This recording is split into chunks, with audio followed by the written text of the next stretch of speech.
On today's episode of Let's Talk FGO, sorry there was a slight pause there in real life while I was waiting for Audacity to catch up. Lostbelt 7 Part 2 finally happened. Banner 1. It's going. There's also some other stuff going on with the Winter Party and advanced quests. But also, we've got some news on the Grail Front coming a little later than we thought. And the little something calling itself Countdown to Lostbelt 6. Will Lostbelt 6 happen when we're done counting down? Probably not, but we'll talk about that later. Hello, I am one of your hosts, Sunglasses Omega. With me, as always, cool guy in a trench coat, Lucky. Alright, I hope everyone is enjoying Fate Grand Order, aka the penultimate nears. And while we here at Studio Manga like to bring you the latest Snapchat-related news and memes, we will be talking about current and future events for the JP and E version of the game. So anyone not want to spoilers should beware the social media gremlins. They get in everywhere. There's a lot of gremlins. There's a lot of gremlinology in some of this news we're about to talk about today. But we have a solid show forthwith for you. Many things to catch up on. Some news, actually. Some other things going on. So it's going to be a fun time. There we go. What time are we at? Okay, it's about a minute in. Before I move on to things that require me to wait several seconds to happen before I say big naughty no-no words, I would like to thank our patrons. This episode is brought to you by our patrons, which includes, but is not limited to, Adam DeHarp, Pocket of 10, Blacklist OG, Carlos, Dragon, Ferris, Flightless Iceberg, Jeremy Vasquez, Just to the Fae, Jonathan Sandoval, Starlight, Legendary Boss Hunter, Reject Raptor, Rise of Kenji, Rogue Robyn, Shavor, Some Prior, Some Guy Named Bob, Siren23, and The Bear and the Crow. If you like what we do and want to see us do more, consider supporting it on Patreon. Get access to episodes early and lots of other goodies, and it really helps us out. Thank you for your support, everybody, as always. Thank you very much. Yes, thank you for big boy support. It comes in handy. And let me close that tab and move on to another tab I'll be able to close after this because it's time to check in with everybody's favorite Kohai. Mash. Senpai, 起きてください. Because it's time for Wake the Fuck Up Senpai Ranks of Pro Tips. Got two quick ones for you today. First of all, February's items are going to be big bells, small bells, and shells. I don't know why they made all of these rhyme, but yeah. Shells, bells. Cheeky. So you get your pick if you need the biggest bells, the little bells, or possibly the shells, because you always need some shells. Thanks. If you have summer units, you're always gonna need shells. Yeah. And also, just as a general pro tip, as we like to do in these times, looks like we got a little bit of time off before the Grail Front. Enjoy it. Yay. People were lamenting about when the Grail Front would start, and I was definitely saying in this week leading up, like, oh, it's probably gonna start right away when Little Big Tengu ends. It won't, actually. We get a couple of days off. That's nice. But it is soon.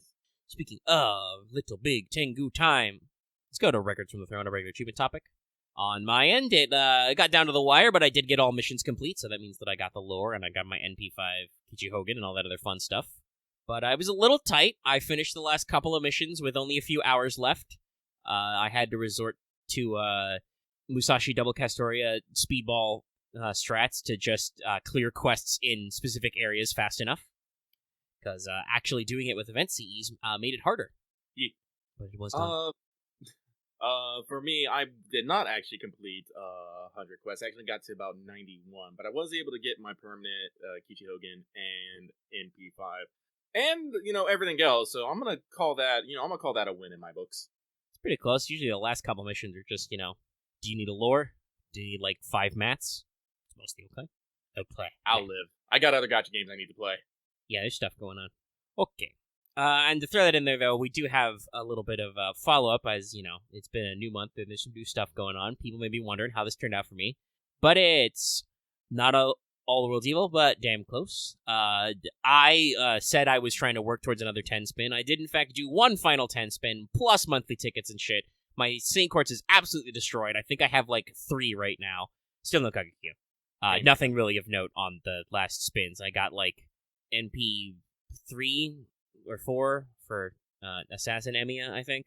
That's it. There's not really anything special. I think that was on a ticket, too. Well, looks like I have something fun to roll in Lucky Bag summonings, GSSRs, other than, my eternal quest for another actual AoE SSR Assassin, because they're all limited. Put a pin in that one. It's going to come back later. But first, let's ask you, did you finish your master missions? So, this week, to complete your master missions, you need to defeat 3 Knight-class servants, sabers, archers, or lancers, Defeat 3 Cavalry class servants, Riders, Casters, Assassins, or Berserkers. Defeat 15 Dragon trait enemies. Defeat 15 male enemies.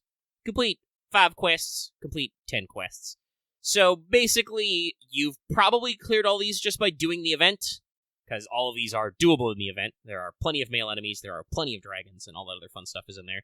If you did not, you can wrap this up pretty easily with, I believe, a brief trip to... Ooh, sorry. Slight hiccup there. A brief trip to Orleans. I think the lowest AP dragon node is what? Fears? Or is it Jura? No, Jura Forest is werewolves? It's one of the Orleans routes. You should be able to check. Yeah, Fears I think will be... well, you can split it up. Fears gets you access to males and dragons. You can also try, La Charite as well. Both of those I think are the same AP. That's got males and dragons, so those both work. And that's about it, really. Those are the hard ones. Just complete quests and then defeat servants. Pretty easy. Then I guess that means it's time to move on to those Skelegrams. Finally, we've got some news. It's actually news. So, numero uno, Nahuimeklan Lostbelt 7 Part 2 release started the 31st. Banner 1 goes until the 14th. It actually happened. Though the drop was delayed by like 3 hours, madness ensued. Everybody was like, dead game lol. Panicking in the streets. It was a literal 3-hour delay, guys. It's not a big deal. You got like 10 extra Saint Quartz out of it. They also had 14 Saint Quartz to celebrate. But yeah, it's all complete. The game did not explode and end, so there's probably some sort of follow-up or other thing going on that will happen later this year. We'll figure that one out. There's a costume unlocked for King Protea, KP, if you clear all the Lostbelt quests, so look forward to that one. I have also heard rumors that a certain tanned look for a Reshkigal that's visible in one of the new CMs is supposed to be a costume, but that has not yet been verified with an official news source anywhere. But that's what people are saying. We do have a banner, though, and we've got limited Assassin, new SSR, Tezcatlipoca, and permanent SR Pretender, Tlaloc. That's cool. Well, I'm glad we're actually getting a small stable of permanent pretenders here. Yeah, they're trying really hard. I guess they learned their lesson from Moon Cancer, or Moon Cancers were truly held back. Well, Tlaloc is a pretender because she pretended to be different classes in the story event. Mainly seems to be the trick. I feel like this is their new thing to set up a pretender. It's going to happen a couple of times where they're going to show up in the story as one class, and then they're going to change to a completely different class, and you're going to be like, huh? Probably pretender, baby. But yeah, that's our 5th pretender, and our, technically, I mean, it depends on how you want to cut welfares, but that's either our 2nd or 3rd 4-star permanent. Both of the SSRs are limited, but still. You're getting some variety. We're getting out there. But also, people are definitely feeling the vibes that a Banner 2 is probably coming. There are notable story characters who are not yet playable, who we got stuff going on. In general, the Lostbelt 7 release has been fairly bumpy. It feels like there were indeed a lot of delays. There was literally a delay for the drop, so I don't know what the holdup was. We'll be talking about these new servants later. I have some thoughts there about like how their kits and presentation kind of worked out when they actually became playable. But it definitely feels like Losengal had some rough implementation moments. I don't know if that was like there's a lot of, vibes going on around about like, COVID upticks going on, requiring some kind of locking down some stuff. I don't know if like there's some overly stressed things going on. I do know there are a lot of people who seem a little nettled by the statement that the reason why the banners were delayed from the initial release to, well, yeah, if that's data mine, that is a costume art. Okay, well, we'll have to see if that drops sometime. Anyway, but some people have kind of taken some umbrage with that phraseology. I still think that if you take it only from the statement that of this, if you compare this banner, right, this Part 1 banner going on there, and take it with usual, if this Part 1 banner had dropped in December, it probably would have queued up some things. Never mind that one of the characters released on this banner is a pretender, so that's going to, immediately suggest some things about this character to come forward. There's going to be some people in NA in 2 years who are going to be like, hey, it's that character. Aren't they a pretender? Why are they a ruler boss, you know? And chat, hold it in for a second. Commenters, hold it in. I, as a third-party observer who only kind of sort of maybe knows what's going on, I'm just going to say, with his kind of kit and status and limitedness, Tez feels like he's either a Lostbelt King type servant or a Cryptor type servant, and the story has said certain things about what Daebit's servant is supposed to be like, so his existence might have hypothetically raised some questions about what's going on with his class, right? That some people might be going, that in the actual story content, I have no idea if we've addressed already, right? Because he's in the trailers and stuff. So I'm just going to say, there's no need to clarify this. I'm just saying as a third-party observer, an outsider observer to this, not playing JP or following along very closely, it seems like their statement of, like, if these two were always the ones who were going to be the first banner servants for Lostbelt 7, doing them first probably would have been spoilers. And if the rumors or the thoughts about who could be playable on a banner 2 happened, that's also probably really kind of like spoilery and weird and is going to raise some questions to people who don't have any idea what's going on, you know? So I understand. I mean, I kind of feel like if there were tech limitations, like these servants weren't ready to drop, we have totally experienced that before. I'd like everybody to check their release dates on when Seatonai and Old Man Lee came out. You know those guys are both story locked, right? And they weren't released for like 3 or 4 months after their actual Lostbelt debuted. I feel like, and I don't know if like Losango is like changed how they want to approach that, but we're not strangers in FGO to there being characters who are not ready to be playable or even ready to be fought showing up as a story character and then them figuring out how to put them in a banner later. So I feel like FGO could have just said if that was a problem. I don't know. It's been a little bit of a bumpy start to this year, so no, it was Shitonai. Do you need me to say it's Shitonai? Either pronunciation works because we don't actually know how writing in Ainu works. But yeah, Old Man Lee is also another example. So they do that. Hell, I mean, people are really waiting for those Greek gods from Lostbelt 5 number 2 to come back around. That'd be a way later implementation than when that story was actually released, you know? So yeah, there's some weirdness there.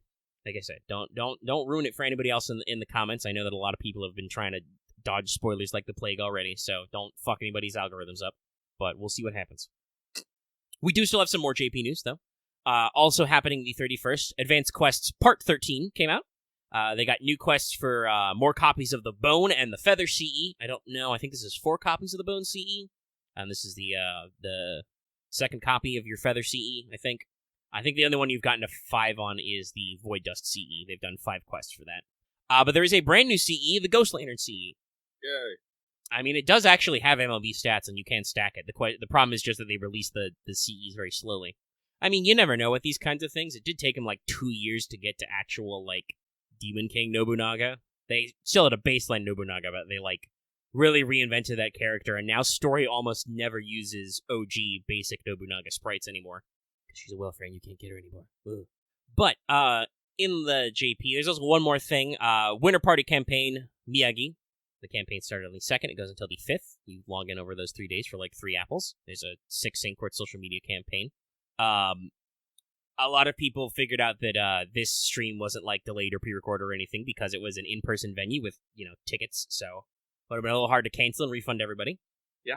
But the stream for the actual, like, game news stream is happening on the 4th Japan time, and honestly, as we're recording the show, it might be going on right now. I probably would have scheduled that bit a little bit better, but the wiki lied to me. So it said that the stream wasn't until the 5th, and I'm like, that's definitely not correct, as I clicked on the stream to verify, so it's a little awkward. But this will probably have if the banner doesn't actually drop, probably an announcement or hint at a banner 2 for Lostbelt 7, and probably an early preview of Valentine's. They do occasionally like to pepper those in. We are getting pretty close. Also, just, you know, general news vibes about events. I believe that FGO has confirmed they will indeed be at Anime Japan, as they almost always are. Well, it's the 10th year of Anime Japan. Seems like neat. But that's, over a month away at this point, basically. That's not until late March. It's just, they usually show up there, and they will indeed show up there. Probably where you'll get your collab news. Figure out what nonsense that is. It will be nonsense. But now we can pivot back over to NA, because we do actually also have some NA news. Little Big Tengu wrapped up, and we've got our follow-up news. First, chronologically, we have a countdown to Lostbelt 6 with a special site. The Countdown to Lostbelt 6 campaign is going on from the 2nd until the 22nd of March. And so this is just a rolling campaign of login bonuses, seems like every week or so. Log in for 3 days during these individual time periods to get a silver, a gold, apple, and a Saint Quartz every week. Also, it is said that there will be a video spotlight on a singularity up through all of the 1.5, the Epic of Remnant singularities as well. The Orleans one is already out, features some characters, some snippets of the dialogue screen, some music, some NP videos and stuff like that. It's not like a complete flashback. Several people noted in the video when it dropped that there's a couple of the supporting cast who are kind of cut out. But yeah, like I said, the campaign ends late March. Now, once again, I feel like I need to comment on the news. There's some people in our Discord who are being absolute savages and being like, yeah, wouldn't it be crazy, haha, if Lostbelt 6 launched in March? First of all, no, that would not be crazy. That'd be like a 3-month extra fuck up on clairvoyance there, and would actually be not really malicious, but would be a little harmful to the player base, because that's a couple extra months of not getting Saint Quartz that you're going to miss out on. I guess some of you are just masochists in love with your own suffering, but listen, I'm not judging, I'm just saying. But also, on a personal note, no, anniversary's not until July 4th. It's going to be the Anime Expo weekend, as always. Actually, is July 4th a weekend, per se? When's that actual weekend? I'm going to pull up my computer calendar and look into the future. Our technical anniversary date is June 28th, but we almost always do the advancements. Okay, so it would technically be July 1st or 2nd. The 4th is on a Tuesday this year, so... But, that first weekend in July is AX, so that's probably where we're at. But I just want to say, lots of people are joking about this. I don't think they're actually going to do it that early. Yes, we've been trying to preface on this show, right, that because of the anniversary drift and the fact that there are multiple releases to it, there's multiple banners they need to get through, Lostbelt 6 will come earlier for us in NA than it did in JP. Anywhere from, at the very least, 2-ish weeks, but then they've also got multiple drops, so, you could be looking at almost a month earlier, to make sure that, everything starts happening in time, that the Lucky Bag banners can be correct and all that fun stuff, right? Fun stuff. The usual stuff with limited servants and all that cool beans and programming things and making sure everything's appropriate. But that said, I would like to point out, not to be, mean to Lasangle or anything, but they have just been having scheduling problems trying to get out Lostbelt 7 in a timely manner. There was literally, an emergency delay. And you're telling me that you think these guys are going to be geared up to literally rush the biggest content release of this year, 3 months early? I do not think that is happening. It may be funny for some of you to speculate, but that does not feel correct to me. What do you think, Lucky? No, not, because if you look at the thing, it only goes up to, Epic of Remnant in the timetable we have right now. Yeah. There's still 5 Lostbelts they probably want to go over, and they might just, do that as a part 2 to it, and maybe have that take another maybe 2 months, maybe? I don't know. Yeah, something like that. At the very least, a month and a half. Yeah. Because it'd be 5 or 6 weeks. Yeah. And that could easily coincide with some, quarter AP or 0 AP story. That sort of stuff going on there to play the catch-up game, because there is a catch-up. I also want to preface to everybody, don't forget there's a pre-release campaign to Lostbelt 6 with a Castoria banner and stuff like that, which will also include some, AP things and stuff going on. I don't remember if we get some new Spiritron stones from that or not. I would appreciate them. Some leyline stones. But at the very least, I do not think it will happen right away, March 23rd. That feels way too soon for something that, we know they're, chugging a little bit to be on schedule. Again, I don't mean anything, mean by that, I'm sure there is a perfectly functional reason why there are these strange delays and stuff, but it does not fill me with confidence that content's going to be coming super fast. What this probably is just Lasengel locking in something to do so that you always feel like you have a reason to log into FGO for the next, 8 weeks or whatever. Because, especially given this interesting little downtime we've got before our next news item, it feels like we're trying to, space out all the content we're doing so that we're not necessarily slamming too much stuff super back-to-back. They're not trying to burn through all the content they've got before Lostbelt 6 comes out. They want to space it out a little, Mm-hmm. Because obviously, again, to reiterate, the NA division and the JP division, they're not literally the same division, but I'm pretty sure they all work in the same building. They're all based in Japan, apart from, some of the localization team in Aniplexes, like Albert and people who work under him, but they are part of the Aniplex apparatus, not, Lasengel's direct programming and doing graphics and whatever apparatus. And so I'm sure those guys have are aware of the fact that JP's number one complaint right now is that the content is very strung out, right? People are a little nettled that it took quite so long for Lostbelt 7 to all come out and be kind of strung along here, and they're getting kind of snippy on the internet. Not that matters too much, because people are always a little snippy on the internet, but you know what I mean. I believe it has come out that, some people at Lasengel and Aniplex and stuff do actually, look at the social media for this game and know about the yelling, so. Anyway, I just want to, drop our 2 cents on that. Yeah. The fact that people are being like, oh, does that mean this is going to happen right away? I don't think so. I mean, I'll die if it does, but that's probably not how they're going to play this. It just doesn't feel right. I've been surprised before, but there's being pleasantly surprised and being like, whoa, that feels way too soon. You guys okay? Bamboozled. But we do have, gosh, how many events did happen before between that and that? I will check that as we, somebody in our patron chat, asked how many events actually happened between, Lostbelt 6 and Little Big Tengu. I will go look that up, but I will also walk through our next news item as I'm getting my facts together, which is, I alluded to this earlier, but we've got the Grail Front Etu Brute announced, starting the 6th, going until the 19th. So, we actually get a little bit of breathing room that wasn't there in JP. Grail Front started right away after Little Big Tengu, and I've been coaching people on this, and I'm going to warn you to watch out for it. Valentine's backs up right onto Grail Front. That's because, by the way, this Grail Front is very simple. It's just the Grail Front maps for the Grail rewards daily. Get your little fragment, do all 7 fragments, get your Grail. That's it. There's no, special shop or anything. There's no, extra quest to do. It's just do your Grail Front maps and go on. I don't even think there's, a big story thing going on. It's just some stuff to do. They're going to add Nero's Bloomer's costume to the Rare Prism shop. You're looking out for that. So, yeah, keep that one in mind.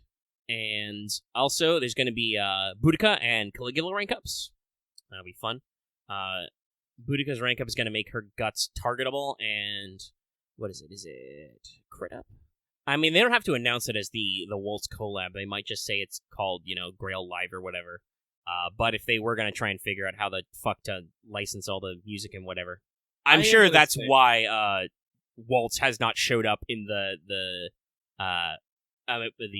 global app store as of yet. Is probably because it's all got fucking image music with voice actresses and shit. That's a pain. Okay. Boudica is the other thing it does is increase your max HP for 5 turns. Damn. Oh, and the cooldown goes down by 1. And this is Caligula's NP upgrade, so it also gives them some extra defense decrease. So that's a fun one. And there's going to be banners. You're going to do, because of pity, split banners. There's going to be one for Romulus Quirinius. Run for Romulus Quirinius. No. And one for Altera. And then Nero, Estrella, Caesar, Romulus, and Boudica will be on raid up on both of those banners. Now, I'm not going to say nothing, except to just bring up to you that Romulus Quirinius is a limited unit, and Altera is permanent. Just saying. And also watch out for the fact that, there's no rotating raid ups for the SRs or anything.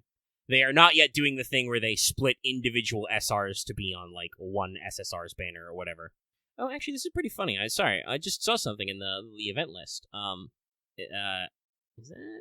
Yeah, no, that's 2 years ago in JP. So there was a what was called the Avalon the Fae Clear Aid campaign that started in March. Started March 22nd in 2021. By the way, funnily enough, that gives you extra Saint Quartz and does actually give you some leyline stones. So that may be what they're leading up towards. Is to the lead up campaign is to dovetail us into the campaign to get you ready to clear story and catch up.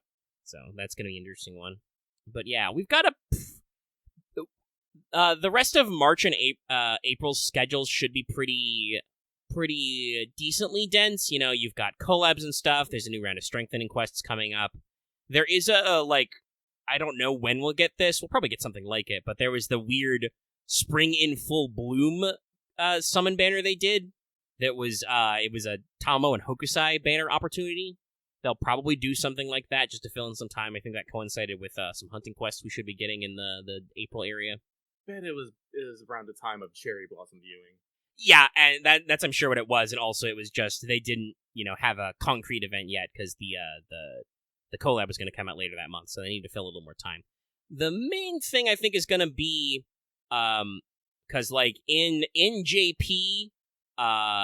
That was the June is our first early June is our first run of Avalon the Fae pre-release, Avalon the Fae release, Avalon the Fae Summon Campaign 2, all that stuff. So you might expect that as early as May, and late May in JP there was the summer camp rerun. It was very early that year. We might get that rotated back a little bit to make sure that the Lostbelt stuff comes out. They did also to kind of fill more time before it happened. And keep in mind, by the way, technically the thing that we're trying to beat the clock on is Avalon the Fae Part 2.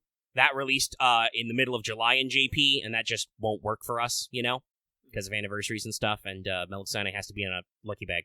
Otherwise, they'd have to go back on the thing that they said they wouldn't do anymore, so keep your eye out for that one. But there is, like I said, there's the random original Nero Fest rerun and the summer camp rerun that they can probably scooch a little later to fill in some time for some stuff. But yeah, I'm gonna be happy for Grail Front. That's an easy Grail, fun time. Hopefully this one's a little less bullshit than some of those later maps. It's probably still gonna be bullshit, but well, at least you get an extra week, because it's going to go for 2 weeks. But I'm going to warn everybody. This means that Valentine's is probably going to be like the 12th or 13th is going to start. It's going to be pretty close to actual Valentine's Day. This upsets me slightly. I was hoping to have all of my Valentine's done by actual Valentine's Day, but I guess not. Yes, I know. Some people in our Discord remembered that you like to do that, and we're like, oh, Lucky's going to be sad. I am very sad. You called it right. Everyone pay off your bets now. But yeah, if we follow a similar schedule to JP, that is how we will be doing this, is basically the Grail Front will do all of its time locks for a week, and then it will stay open so that you can go back and do those maps, and then you can move on to the new Valentine, so keep your eye out for that one. But that is, I think, all of our various news tracking and speculation and stuff, and that brings us to the end of our Skelegrams for the day. Well, let's give Omega a semi-break. I know this man, and he will not stop talking. And we move on to this week's... Yeah, that is wrong. We move on to last week's Let's Talk FGO Mailbag, the segment where we read what you have to say and comment accordingly. I probably should have put a note and says, if you have anything to ask, just tag it on the last week's and it'll be fine. I didn't, so we actually haven't got any this week. But that's okay. That's okay. Listen, the vibes were out there that people could have picked up on that part. I don't know. I feel like if I don't tell people things directly, they won't do them. People need direction in their lives, despite how much they claim they love freedom.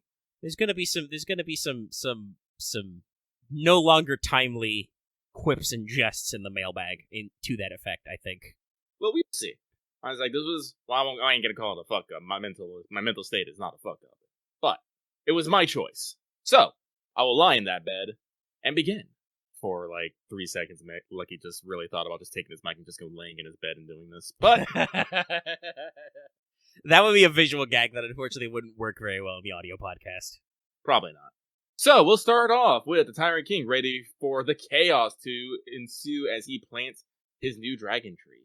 Dragon tree? Hey guys, as I was looking up things and realizing Fate is going to hit its 20th next year, what do you think they'll have planned for FGO when it happens? Anyway, that's it for me. Sending you good vibes your way and hope you have a great weekend. Wah, wah, wah, wah, wah, wah, wah. For me, they're probably going to get, they're going to fucking rent out the fucking Tokyo Dome or something. For real this time. Yeah. And just have a big ol' FGO anniversary celebration and just celebrate 20 years of Fate. There'll be a giant, a huge, new CM. They'll have, another concert. It'll be a big deal. Because that'll be, would be 9 years of FGO? Yeah, 8 years this year? Probably. I would also probably like them to announce maybe 1 or 2 animation projects at that point. Yeah, that's probably to be a given. It's a huge anniversary year. There's gonna be a lot of extra stuff. I'm mostly hoping also maybe for some splash damage on that, over here in the stateside. Like maybe some more light novel or visual novel translations and releases in English officially. I do believe that Mahayo's done very well, so hopefully they'll have some new stuff. If I remember rightly, I believe the intent is for the new game to be out this year, right? It is. Like I said, that's also being handled on mostly hopefully maybe an extra record release date in that year. I'm real with you. I'm not expecting extra record to come out this year. Nah, give me my Extella 2 announcement. That'd be a good announcement for an anniversary year, yeah. That's what I need. But in FGO itself, I mean, other than I don't know, Nasu announcing that the Battle Royale Holy Grail War is real inside the Tokyo Dome, and everybody there has inadvertently signed up. I don't really know what else we're gonna pull off. But anniversary years are a big deal. Anything over 20 is usually pretty huge, There was something from I think it's Final Fantasy VII's 25th year this year, and they got a special commemoration from the Japanese government to celebrate the anniversary of the release. It's the 25th. Final Fantasy it's a fucking holiday now. Yeah, it's the 25th year of Yu-Gi-Oh, and I know that they are busting out special videos, and probably gonna be some crazy celebrations there. So Japan does big on anniversary years when it gets big. So we'll see. We will see. So with that, let us move on. Righty. Chad, I don't know why, but I have a weird energy today. I have a clothespin, and I'm just rolling it back and forth in my hand, and I'm like, why am I doing this? It's because you want to be doing something else. I want to go play Dead Space. Yeah. True facts. I called that shit. But this next one comes from King of Apples, who ran out of QP, maxing those skills. They say, question. The way the story in this event has been talking about our welfare, it seems like they really should be an SSR, lore-wise. But since that question has been asked a lot, so I'm going to do the opposite. What servants would you like to see a lore rarity version of? Ooh, yeah, that's an interesting take. As a free version or maybe a summer switch-up? I don't know. I feel like rarity talks is weird because I don't feel like there's any actual real rhyme or reason to. Oh yeah, no, we've known this for years. Rarity is bullshit. Power levels. So I don't personally. I do not feel like anyone necessarily deserves a lore rarity, or I would like to see what a lore rarity. The only thing a lore rarity would really do is maybe put them in the friend point gacha. Yeah, an FP gacha release or a welfare version. Chad is blowing up with where's my 4-star welfare Resh, which I will agree with. Summer Ishtar was very fast, and there's not yet a Summer Aresh, possibly for free. So, missing some parallels there. But yeah, no, it's definitely I mean, you could also... We're not going to answer it this way because we answer this question all the goddamn time, but you could interpret this as asking for, a Christmas alt or something, right? Because that's the thing that sometimes happens. You'll get, 5-star servants put down to 4 when they become Santa Claus. Santa Claus. But also people ask us about Santa Clauses all the time, so you can just roll the tape. Look, he's about to go battle a dimensional horror. Give him 1 second. He's getting all his fleets into position.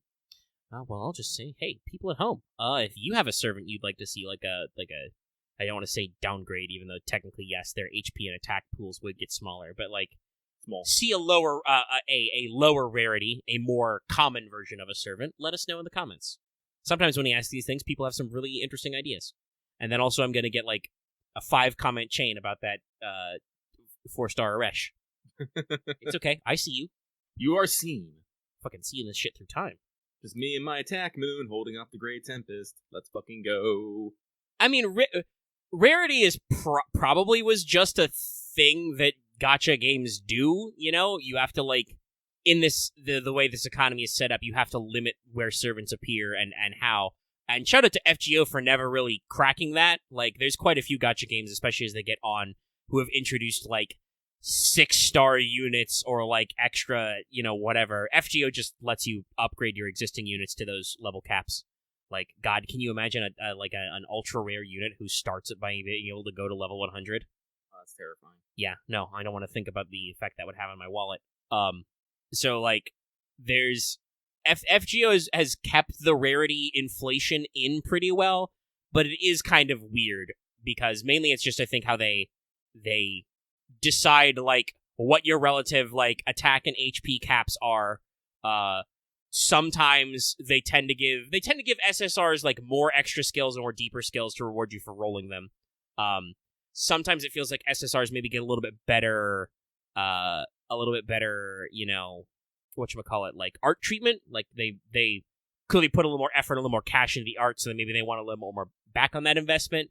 But honestly, with shit like grailing and append skills and you know, bond grails and all that other crazy stuff, it really doesn't matter. If you really like a 1-star, you know, a common unit, you can put their stats pretty much up to where, you know, other SSRs are if you take them all the way to 120, you know. Like, there's a lot of wiggle room in FGO. I do think FGO really believes that it's about your relationship with the servants you summon, whether they're common or Giga Ultra Mega Rare. It's just that, you know, the mechanic was the mechanic, because that's how they launched this game. Oh, we fucking this boy up. That's good. He deserves being fucked up. He is fucked up. Banished! Alright, then let us move on. This next one comes from the procrastinator, once again, barely making the deadline. I'm with you. I'm with you on this one. Hey, Loki and Manga, hope you guys have been enjoying the Little Big Tengu event. We know that summon servants are only an aspect of their full selves recorded on the Throne of Heroes. If a servant was to obtain the Holy Grail and wish for reincarnation, i.e. Islander, you forgot a K there. No, you know, the Islander servant. It might be an autocorrect, honestly, because I think that is how you spell Islander, but it's still funny. Would only the aspect be reincarnated, or would the Grail be able to retrieve the rest of the record from the throne and fully manifest the servant? I don't actually know if we know, because I don't think a servant has ever actually done the proper full I wish to be incarnated. Like, Gilgamesh was accidentally incarnated because he got covered in Grail goop. Astolfo, I don't think is incarnated, it's just that his master never died and never finished the ritual and fucked off to the reverse side, so he's just stuck here, living his best, you know, big dick Astolfo life. Monster energy cans. So, I don't actually know if there's anybody who's been properly incarnated. I assume it would be more like the full-bodied version of that person, but yeah. Like, I'm considering, like, the effects and whatnot. Like, because also, like, it would also be, I think it also would have to heavily have to do with from where they are and when they are. And honestly, probably how they word the wish. The Grail is weird even when it's not full of evil goop. Like, because you gotta remember, Romani technically incarnated as a human, but he was just regular-ass fucking human. Yeah, his wish was to live a normal life, I believe, specifically. Yeah. So, yeah, it's just, he became just a guy. Just a dude. So, I guess if you wish to just become a guy again, you'd get a full reset on your life and be perfectly normal. If Iskander actually wished to, like, become alive again so he could reconquer the world, he might just, you know, be himself, but mortal now, maybe. Yeah, because, like, you gotta remember, Iskander, as a conqueror, was just a dude. He didn't have, actually, you know, like, super sick powers. Like, shit was just attributed to him. Yep. You strip that away from him, he's just a guy. And there is less mystery. I mean, he's still got a pretty big brain in there, but yeah. Most of the weird servant stuff he does is all through mythological attribution. Capital M mystery. I fucking tabbed over to Discord to tab something, I clicked back, and then I clicked back, and now it's paused forever on Monster Rehab. Is that a real Monster flavor? Yes. Ugh. Is that the one that's actually, I know I've had it. Monster Rehab, isn't that? It or is says, that rock? because it's frozen in place, it says tea and lemon plus energy. That's what it is, yeah. It's one of the ones where they take out some of the chemicals and replace it with more fucking natural shit, so. Leaf juice. Leaf. Yeah, I was trying to brain it. I was like, But, alrighty. Let me see here. So, let's move on. This next one comes from Procrastinator, who briefly checked Twitter today. It's a good way to handle Twitter. Just take a peek. Shut the door. Twitter jump scare. I don't know. Everyone's having a little bit of terror about the Twitter these days with the announcement out there shutting down the API shit. Yeah, they're gonna make the API paid like $100 a year. By $100 a year, fuck. I think that's what it was. No, this means that I think I'm gonna lose all my gacha game access because I really don't want to re-download them just to set up a different thing. I mean, I still have I logged into my Google account, so some of them will probably remember me, but I used a lot of Twitter authentication. It's okay. I'll be at peace. If you care about your gacha games, though, make sure that you have alternate login methods set up because it's entirely possible that these games will not pay for the Twitter backend for their user logins. Yeah, I know for a fact that Nikkei has already put out an announcement to make sure everyone to bind their email accounts. And I have, so I'm set to go there. And I think everything else, too. So, with that, though, yes, this person says, wishing Lucky a refreshing break and Omega a good stream, and saying good vibes, wah wah wah wah wah wah, to all, or not if this doesn't go through in time. Oh, you made it in plenty of time as I look at this posted 6 days ago. You are A-okay. But no need to linger on that. Let's keep going. This next one comes from a master returning from a world of emblems and rings to give Big Ushi all the head pats. Oh, they've been playing Fire Emblem. Hey, Lucky and Mega, every service for being completely consumed by Fire Emblem games. Oh, they say it there. Also doing the Tengu event on the side and enjoying all the big small antics involved. My question this week is this. Is Archimede officially the ultimate one of Earth?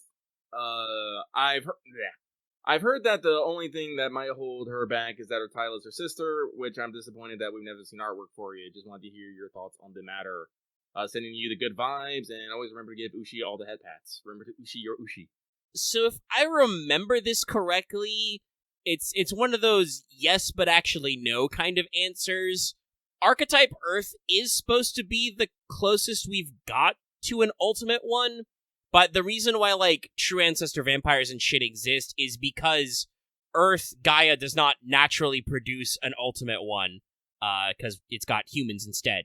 And that's so Earth asked type Moon to make cool beings to, be its ultimate ones and, show us humans what our place is.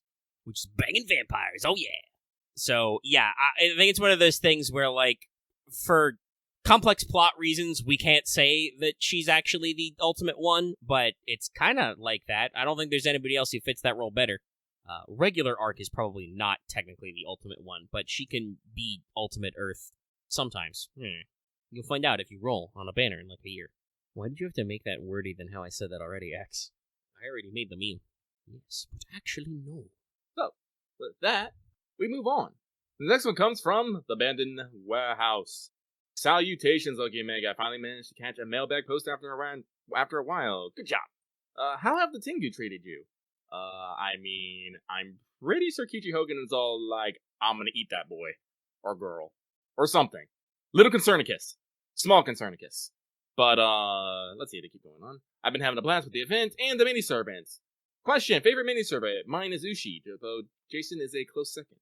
Good luck. Arrivederci. P.S. Jason is total mood in this event. Honestly, Jason is just a mood in general. Jason's first rule, don't get involved in fucking anything. It's a good rule, in my opinion. If you stayed at Caldea a while, yeah. In fact, isn't that how he starts the event? He's like, wait, did you just tell me a thing is happening? I need to leave this room. Let me out. I don't want to be here. My favorite mini, probably Mini Ushi. I know part of it's just because she was the mission keeper, so there was extra dialogue, but it's just something very funny about that tiny but fierce package. Yeah, tiny but fierce, constantly yelling you to cut off heads, and Kichi Hogan just like, no! Telling you to get a life, Shana. Oh. And Ushi is like, what's a life? Is that a thing I can use to cut off heads? Yeah, I learned Ushiwaka. Obstinately stubborn about not cutting off heads. Just, okay. But no, I'll probably have to say Ushi as well, just because I am I stand Ushi Wakamaru in this house. Little Benkei is a very funny compliment to Ushi as well. I did like the moment where when Benkei was was talking smack, but then suddenly switched to defending Ushi Wakamaru, and Kishimoto's like, God damn it, you really are like fucking Benkei. Yeah, don't forget that fact, everybody, that our Benkei's not actually fucking Benkei. I still find this really weird. Well, I don't find it weird in a historical sense, but like, why are we persisting with this? He's close enough. I mean, he has most of the moves of the raid boss. It's just, there's there it is. Give me the upgrade. Give me the 3-star pretender Benkei. I think that'd be an interesting mechanic. That if it'd be way too fucking hard on the code, but if you actually did use Grails to like upgrade serpents to like certain tiers, like to the silver tier or gold tier, it could potentially change their class and their skills. Yeah, that'd be pretty interesting. That probably would be a slight pain in the butt. Though, that would be a total pain in the butt. They do have like some stuff like that. Remember that Melusine has 2 different NPs. It's true. So there's some wiggle room, but it's not perfect. And I definitely don't want them to go out of their way to design a servant so complex that they start breaking things. As we discussed, FGO is going to be 8 this year. Mm-hmm. Oh, that. Let us move on. So, with that, we move on. This next one comes from Moon is Exhausted. They say, hello there, Loki and Mega. Hope you're doing well. No questions this week, just sending good vibes. Wah, wah, wah, wah, wah, wah, wah. And have a great day. Same to you, Moon. Same to you. Hang on, I found a lost space amoeba. I must adopt it and send it home to hang out with my dragon amoeba. Coming this summer. What is a giant space dragon? Sir. What is a giant space amoeba? Together, they defeat horrible monstrosities from beyond the L-Gate. I pinched my finger in the clothespin. Okay, moving on. Next one. This one comes from Ayas, the one who is trying to bless the moon. No question, just sending blessings for all those hoping to get Kagekyo before her banner runs out, and to remember that you don't always get vengeance in your heart to have an aptitude to become for an adventure to answer your call. Sincerely, Ayas, the one who's hoping more people feel the blessing of this banner. Spoiler warning, it did not work. Oh. So, moving on here. This next one comes from Hassan of the Master's Degree. Hey, again, Lugga, daijoubu desu ka? Yeah. Almost done with my prep, and I'll be flying to my uni soon, so I figured I'd drop in a question before that. If you can take a vacation in any Lostbelt for a week, with no danger to you or your companions, and all you did was get some R&R, maybe some local cuisine, etc., where would you go and why? Unfortunately, Tyra didn't answer my summons, so I'm cutting my losses and saving for Morgan, finally. Hope you have better luck than I've had in the past few banners. Thank you for the great content, and hopefully I can regale you with more paragraphs in the future. Cheers. So your intention about these fucking... I've seen what you've done here. I can't believe you've done this. Man, I don't know. Like, even if we were danger-proof, most Lostbelts do just suck. I mean, I'd just go to fucking Olympus. Yeah, I guess I'd probably try it out. I mean, they have nanomachines there. You have nanomachines, like, they have culture, arts, probably decent cuisine. As long as, do they need to eat? I'm pretty sure they still need to eat. Eating it can't be considered, like, because... Oh, yeah, I guess they don't have to eat, but they can, because the twins have a fridge that they hid Caligula in. Yeah, because you gotta remember, food, while it is a necessity tonight, can also be considered an indulgence and a luxury, especially with such things as, taste and sensory input involved. Yeah. I don't know, they got some fucking... They got some tall buildings. They might have a nightlife scene. I bet they have clubs. You want to go to the Future Greco Club? Sounds wild. I know what I'm about. So, we're going to move on. The next one comes from... Dolls are very expensive. I mean, it's not super fucking weird, so I'm not going to talk shit about it, but I see it. But they say, do you think pseudo-serpents... Oh, you forgot a U in here. Do you think pseudo-serpents we have would be as popular if they had their own design? I was kind of sad to see Kotomina as the pseudo-serpent. It makes sense. They paired him with Rasputin. I only wish Rasputin got a chance to be his own character. I've always been interested in his history, and after watching my first Fate show, I thought it'd be a great caster. What do you guys think? I mean, I think some pseudo-servants would work on their own, and others wouldn't. Rasputin probably would, at least in the West, because there's a lot of memes about that man. There's a song and everything. I don't know how well the Japanese fan base is with the Rasputin mythos. Do they get Boney M over there? I don't know. They probably do. But there are other cases like technically, I think Ishtar is supposed to have some standalone designs that they could have used for some stuff. Though I think, obviously, Aresh is complemented by a lot of her design decisions. Muramasa could have stood on his own as just old man with sword. I think being Shiro was just funnier. Also, I believe that Naso actually I actually read something about this. Naso actually handled the writing on him. Because he considers Shiro someone who would never actually reach someone who would actually make it to old age. He would always die doing something. That sounds like him. And so he used Muramasa as a way to basically describe Shiro as a grandpa. That works. If and Nasu would be the one to know. He would be familiar enough with that character to go, yeah, there's no way that Shiro is actually going to make it to being an old man. So how would I inform the audience what old man Shiro would look like? And that's, how we got here. But yeah, there are, like I said, I think there are some pseudo cases that could stand on their own and some that wouldn't. Solo Rasputin might be interesting, but I don't know. The fact that he's an alter ego, they've glommed a couple extra things into Kirie, so I think there's some extra fun there. There are some that would not work at all. Like, how many of you remember what Amor is? As like the special extra Roman embodiment of love. Mm-hmm. So, let us keep moving on. This next one comes from Monster Girl Aficionado. Hey. Dear Lucky Omega, no question, too sick to think. Great work, good vibes, wah wah. Hope you're doing better than I am. Well, I hope you've recovered in the extra week it's been since you wrote this. Yeah, same.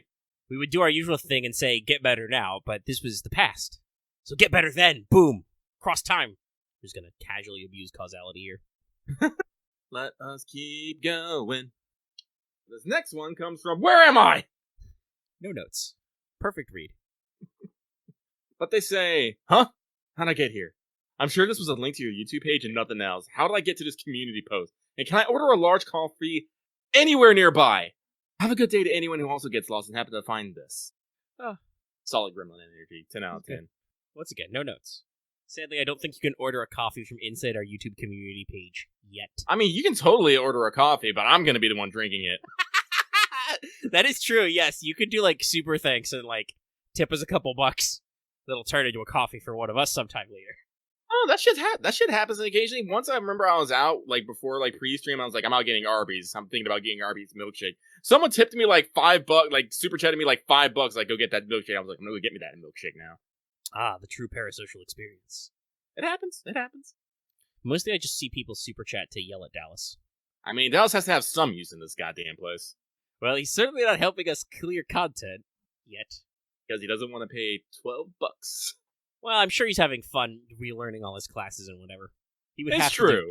He would have to do some of that leveling anyway, I think, because it seems like he's, trying to find new stuff he wants to play rather than on his old account. But yeah, the man's a little behind the rest of the stuff. We'll get him there.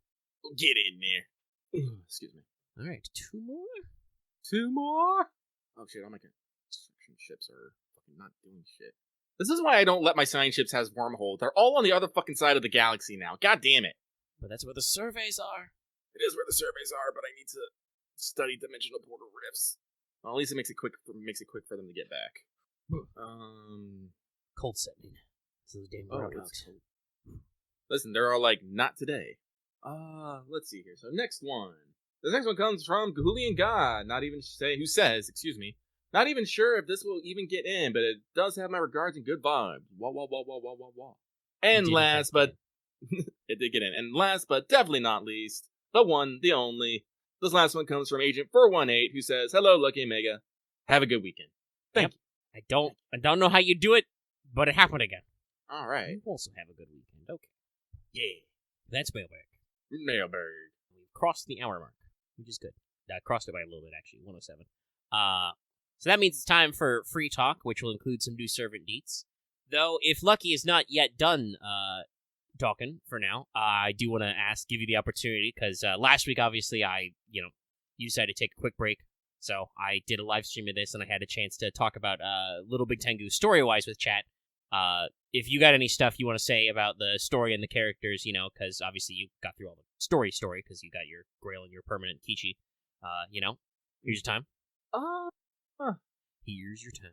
I'm trying to think, and I'm gonna say, like, right off the top of my head, I don't have anything I really want to add. All right. Just from the partial bit, like, this story is very weird and loose and not well connected. Like, the characters are interesting, and the look into Ushiwaka Maru's character is interesting, but we don't like get into what Kagakiyo is about, what Taira no Kagakiyo is about. And the way that we move from map to map and not really anything is connected until the big final reveal is just meh. Yeah, it's a little loosey goosey. It's a little possibly intentionally a little bit like a fairy tale quality because we are dealing with the Lucky Mallet and stuff. But yeah, it kind of slaps in there fast. So I really don't have anything like any particular parts that like stick out to me, except from Kichi Hogan being Kichi Hogan. Like, her characterization is great. Yep, did a lot of work on that one, as you usually do with welfares. You got to build up a unit. Mm-hmm. But yeah, it's just it feels like it's just a lot of vignettes. It even gets to the point where like halfway through we kind of lose the big guy small guy effect. Like for instance, instead of doing big and small, the Liz thing was we just got Liz clones. There wasn't even a Carmilla cameo. Other than that, I guess that was to set up the fact that yes, Halloween will happen again this year. New York was just big herc. That you go inside and you get to do basically a retelling of fucking the one inch man. Can't remember his proper fucking story name. There wasn't an evil miasma sword inside. 5 out of 10. Yes, I did just make another Okami reference. Where the fuck have you been for the last 5 years? You know what I'm about, chat. What was it, like Ichimonji or something? I don't remember. Something like that, yeah. I mean, I think it does a decent enough bit at the end with they do some very, very heavy lifting with the last story block of explaining Kagakiyo's backstory and stuff, and then even the kind of the building the relationship with Kichi Hogan and Ushi, and a little bit of Ushi's. But as always, it still always leaves me with that little bit of more. Like, they fucking throw out Shizuka Gozen's name, and I'm just like, no, you can't do that to me. You're gonna tell me more. There's a thing here. I need you to explain mythologically how this works. Does Ushi kiss girls? Or is it all just a ruse? Were they secretly roommates, FGO? What are you doing to me? But also, that's probably also the reason why they don't want to. No, because that would require them to be canon about something. But this is what happens when you stick your foot in very well-established, mythologies. I mean, I don't think they do, necessarily.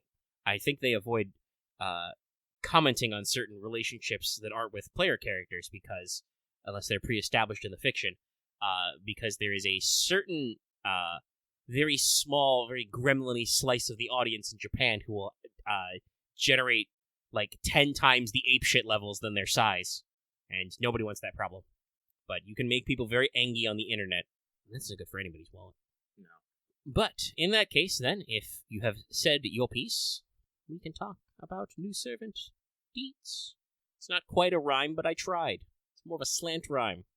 Anyway, New Servants, Finally edition. Finally in multiple levels. Let's talk about a guy. Hey, it's that new assassin.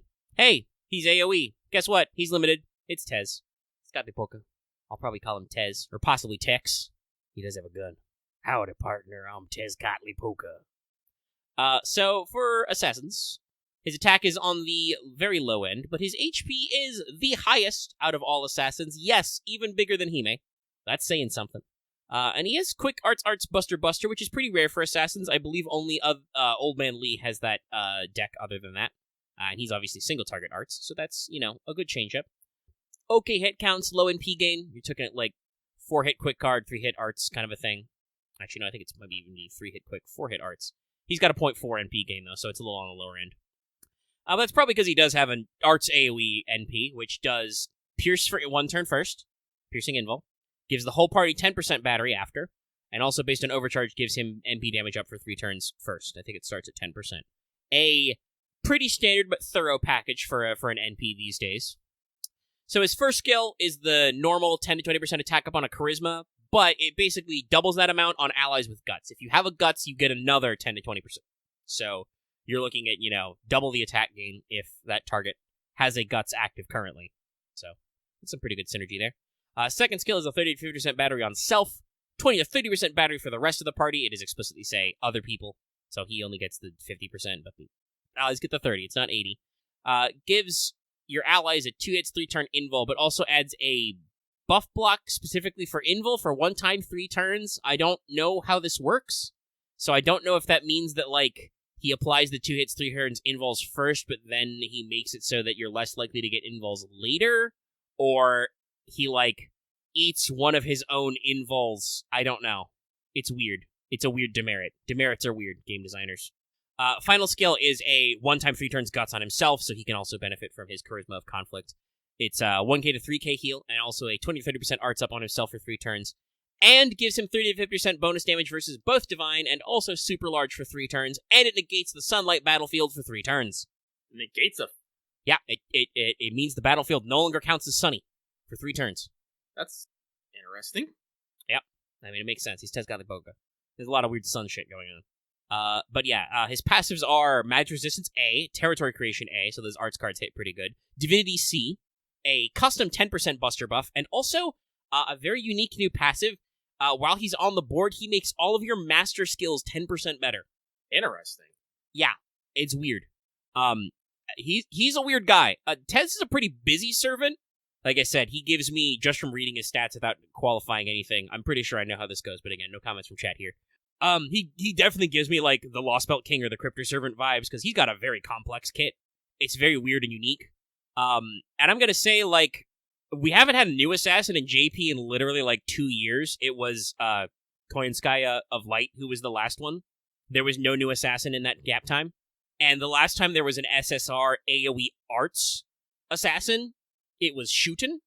So, variety's not bad, but it feels pretty scattershot. He's got a pretty weird thing going on. You'll notice how he doesn't have any of the normal, like, assassin-type passives. There's no, like, star generation or crit damage up on his passives there.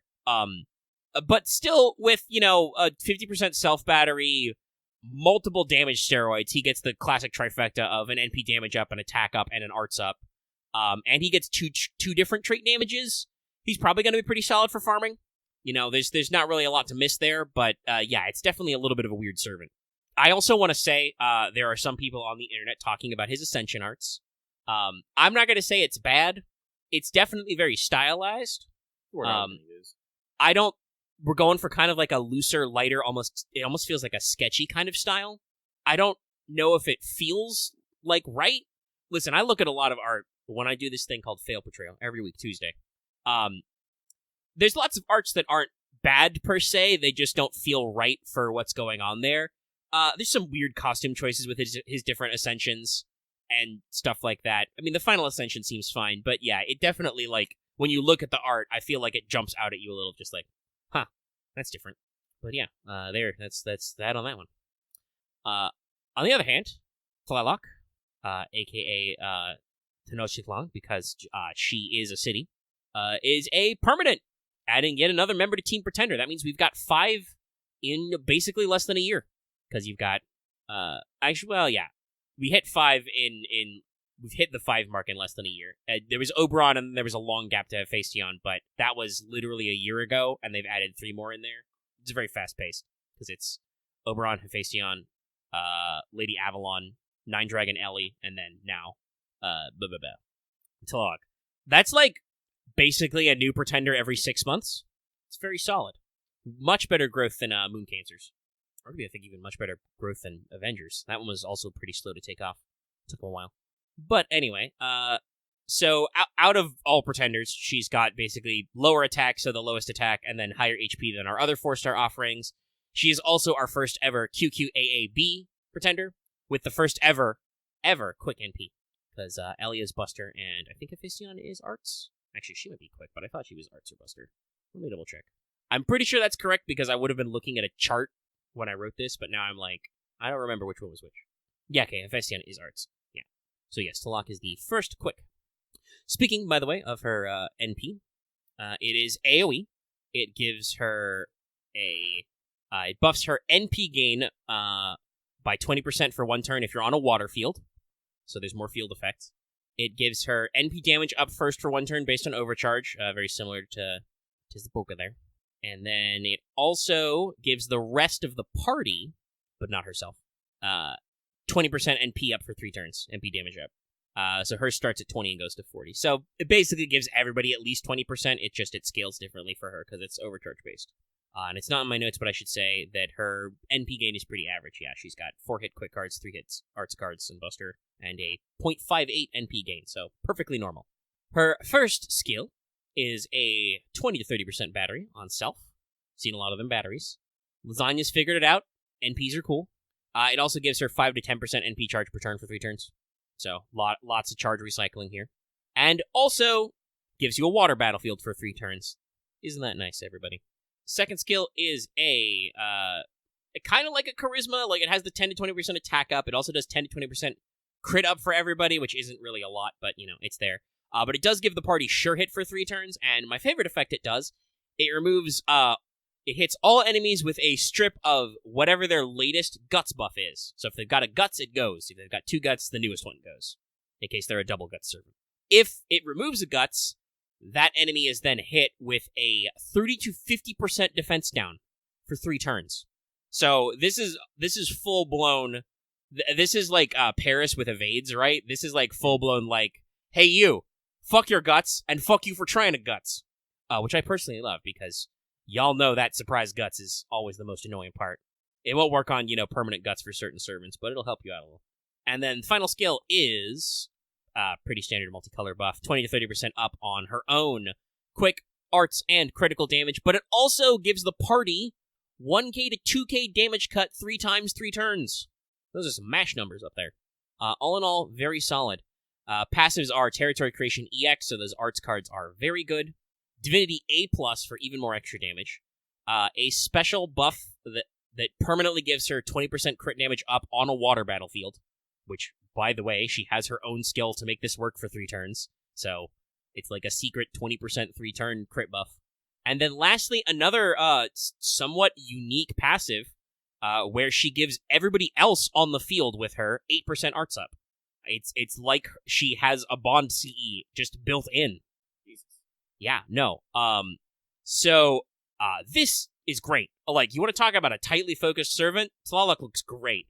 She is arts and quick, and she does crits. Like, she's all about pumping crit damage and getting her NP out there and probably looping it with all this, like, extra NP gains and stuff. It is a 6-hit quick NP, so it's already in a decent realm, and then she's got a lot of stuff to take that over the top. But also, just great team support. You can change battlefield, you can give team-wide buffs and increase their NP damage and gains and stuff like that. A team-wide sure hit and a team-wide damage cut. Real great works. And like I said before, that gut strip sounds so clutch. Just to be like, no guts for you. I'm gonna tell you right now, I'm gonna roll in the commander just for Tlaloc.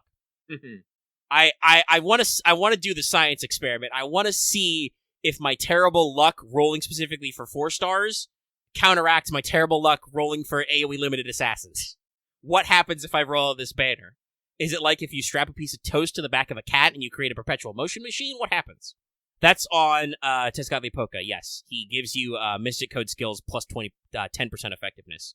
Not exactly sure how that number is calculated. I don't know if it's like adds 10% or it's 10% of the total or whatever, but yeah, it's a weird one.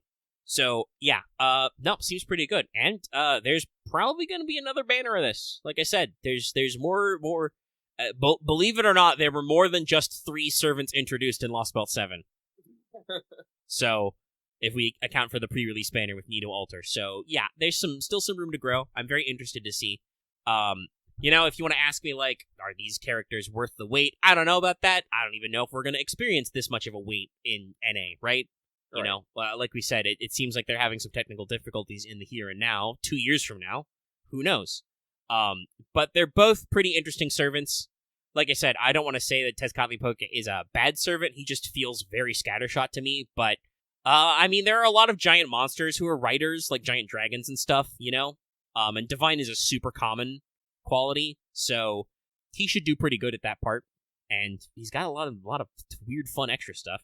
And he's got that thing we've talked about with, like, Muramasa and Ibuki, right? He's always got Pierce Invul on his NP no matter what. So, the writers like to evade sometimes and do shit like that. So, this is probably a decent investment if you want to go for it.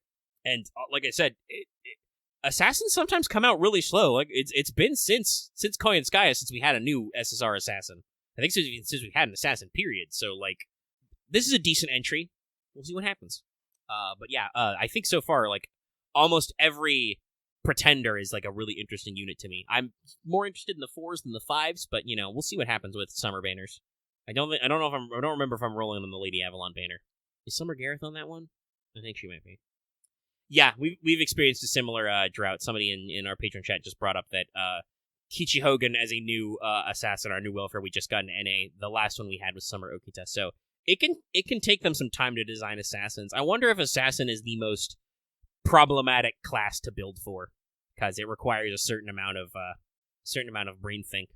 Writers, they seem to cheat sometimes, and casters, they can do whatever the fuck they feel like, because, you know, Nasu established people like Hans as casters and whatnot. And Berserkers, you know, all you gotta do is be really angry. You know, Pretenders seem cool, and we'll have to see what new units keep coming out, but they're still doing some good hits, and there's a lot of arts and quick stuff in here, so it might be that time. We might have, you know, passed through the dip, got some new Buster support, you know, coming up a little bit right now in NA. We've kind of come out of the back end of that, and we're sweeping back into some new arts and quick fun times. We'll see if it's a trend. But that is all I have in that free talk today. Let's see. I don't think there's any other real crazy news happening. Other than, like I said, I think the stream starts in like 30 minutes. So if anything, you know, groundbreaking happens, we'll catch you up on what's up tomorrow. Yeah. But as usual, it is the start of a new month. So, you know, new stuff rolling out for us. Hold on, tab back. So the Fanservant Friday poll is out. I themed this one around hearts and stuff. And some of you have already arranged votes, and I have to admit, because of how many times we get ties, I don't know if you guys are trying to engineer this. I don't know why you would be, because that just means that we pick stuff, but the 4 slots I picked for this month were Belgunus, Assassin, the infamous original Lonely Hearts killer, Lamalpen, Saber, Maria Okiabritska, Rider, and Mina Harker, Assassin. And currently, it's a 3-way tie between Lamalpen, Maria, and Mina. Poor Belgunus. Well, she was a serial killer. Anyway, it's only got 6 votes. You got, 13 or 14 days left, so check that one out. I'm holding off on releasing the new Fail Portrayal poll until I hear back from all the guys. Mostly Dallas. I don't remember if Axe has said either way what his pick for this month is, if he's keeping the same thing or going back, but there's some amount of feedback I'd like to get, and if it goes too long, okay, that's one of my feedbacks I need. So I'll just launch that up. And do stay tuned a little bit later in the month, both on Patreon and on our YouTube community page, though only members will be able to see it, because after the success of the poll and of the Hades stream that I did last month, I will probably squeak in a bonus stream from me on a Thursday towards the end of the month. I'll set that one up later in the month. But also right now, Lucky has plans to do bonus streams on Thursday to get through the Dead Space remake, the first of which is already out.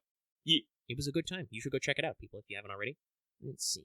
I think then that's probably all the rest of the usual business. I mean, there'll be let's see, when is the actual show date next week? The 10th? Yeah, so that'll be pregame for Valentine's. I don't need to pregame you the Grail Front. It's like 7 maps, guys. That's all the event is. You can figure it out. You'll be all right. You got this. Listen, that's my Etu Brute Grail Front pregame. There's only the 7 maps. There's no other shit to worry about. I don't think there's any bonus servants or anything. You just pick and choose as best you can. You've got 2 weeks to figure it out. You do all right. So yeah, the next show will be recorded the 10th. I'll do a Valentine's pregame then. Also look out for a more Karen Wanted. That one will probably be a weird dive. Lore characters and pseudo servants usually are kind of weird, but we'll figure it out. We'll handle it. We got this. So yeah, I did not spell that correctly at all. That's okay. Last month. It's fine. I'm winding down the show. I'm trying to multitask with all my monitors. And of course, like I said, next week, if there is indeed a Banner 2, or we get any pre-release on Valentine's or anything, or we get a full-blown release on Valentine's, I don't know how fast these people are moving. We'll catch you up on all the new servant stuff as well. Well, I think that's probably going to go ahead and wrap up the show. It's about an hour and 30 out there. But yeah, that's what we got. We're gonna go back about our business. We're gonna set this to edit, and like I said, go back to probably playing Dead Space and stuff. If you need more time, if you're stuck at work or in traffic and you need more to kill time, just check out the rest of the stuff on our channel. After this comes out to public on YouTube, there will be a live stream of What's Up with Megan Lucky. this week, where we'll talk about some stuff and some things and some video games, probably get some Dead Space thoughts, track some other video game news and other things going on, because there's a few things. Stuff's happening. Things going. Stuff's stuffling. Like I said, and we hit the full content spectrum in this past week, so we got a new AP you can listen to. There was the bonus stream. There was the Wednesday Final Fantasy XIV stream. There was Failed Portrayal Tuesday. And Monday, there was God of War, where some stuff happened. Boy did some dumb things, but it's okay. He'll get better. We also, threw a spear at some people. Threw a lot of spears, actually, honestly. It's a lot of spears. Infinite spears, some would say. So, yeah, if you're still hurting for more, you want more out of us, go ahead and click all those buttons and links and stuff that are there. There's going to be an end card for this video that'll show up at some point you can click on. Take you to some videos. But I think that means that I'm prattling on, so it's probably time to go ahead and do the old outro. Hit the old dusty trail. Look, he has no objections. He's just in awe of me saying dusty trail. I might have done a small eye roll. So, outro goes a little something like this. If you're watching this video on YouTube, like it. I'm not asking anymore. Like the video now. I am no longer asking. You can also leave a comment if you want to, answer some questions we've asked you. Leave them in the comment section down below. You can also hit us up on our Discord, link in the video description and our channel page. Join the Discord. It's cool. It's free to everybody. If you're new here and haven't already, please subscribe to the channel to get more videos and live streams. More podcasts, more live streams, more APs, more everything. More. In the midnight hour. Anyway, after subscribing, consider hitting that bell for notification, even if you're already subscribed right now, to always know when we post a new video or when we're going to stream. So you can catch, weird bonus streams and other fun, weird things that happen. Notifications, they're cool. You can also join our channel membership, get access to membership badges and emotes by clicking the join button or the link in the video description. And, like I said at the front of the show, you can support us on Patreon. Supporting us on Patreon for as little as $1 a month, or approximately $10 enos a year. Get access to audio versions of this show, and What's Up, and our APs, and all that stuff backlog for free. At higher levels, you can vote in polls like Fanservant Friday and other things. Catch video releases early and some other fun stuff. And at higher levels, you can listen to us record Let's Talk FGO live every week. And other fun things. That's about it for me. So I think we'll say good night, everybody. Good night, everybody. Have a good evening.